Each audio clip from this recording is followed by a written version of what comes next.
What's up, buddy? It's watching, and it's a movie review for Peter Rabbit 2, The Runaway. And if you've seen the film, let me know what you thought of it in the comment section below. And that being said, let's get started with the good.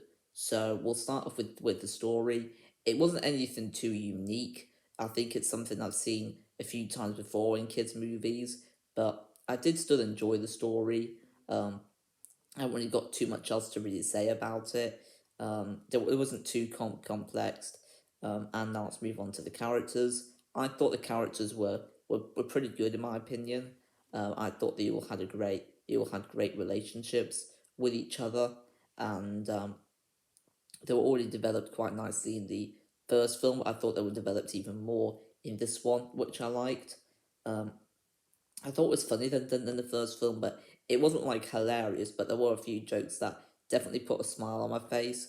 But it wasn't something that I would watch just for a laugh. I think if I would watch it, it'd probably just be for the story and probably for the characters, not for the humor. I also thought it was quite enjoyable for the most part. I was enjoying pretty much the whole movie. There were some problems with it, which is what we'll move on to now, which is the bad. So I thought it could have been shorter. It could have been about 15 minutes shorter. I thought it was about 15 minutes too long, and I feel like having a few minutes cut off from it wouldn't have been too much of an issue. Um, I also thought the main plot is not as good as the first films for me. There were some scenes that could have been written better, in my opinion. There were also a few scenes that made no sense whatsoever.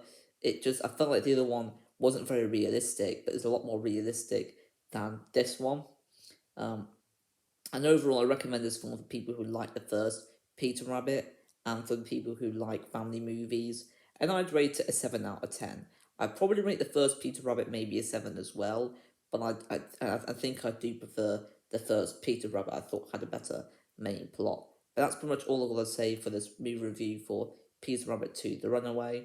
Will I watch it again? I'm not 100% sure, but I'm satisfied with the rating I've given it, which is 7 out of 10. I thought it was good. I didn't think it was great. And if they made a Peter Rabbit 3, I'd definitely watch it. I just might not be hugely excited for it. I also want to quickly mention the fact that I didn't go to the hospital last week. It's this Thursday instead. The reason why is because I was going to stay there for the night, and the bed that I was going to have wasn't ready. I think there was an emergency, so instead I'm going to be going this Thursday to the to have my appointment for the infusion. And that's all I want to say for this video. Thank you for watching. Don't forget to leave a like, subscribe, and comment. And I'll see you guys on the next video, which will be on Thursday. And until then, ciao.